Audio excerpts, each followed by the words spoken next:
Welcome. Today in front of me HTC Desire 628 and I'll show you how to turn on or turn off silent mode on this device. So first you should go into the settings application and now just scroll down to the sounds and notifications section.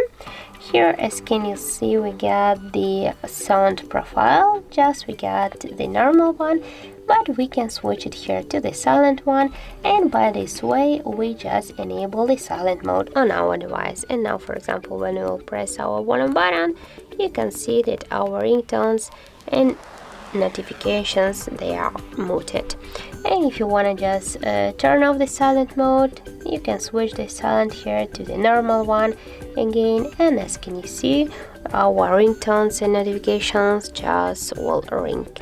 So that's how it looks. Thank you guys for watching, and if you find this video helpful, don't forget to leave a like, comment and to subscribe our channel.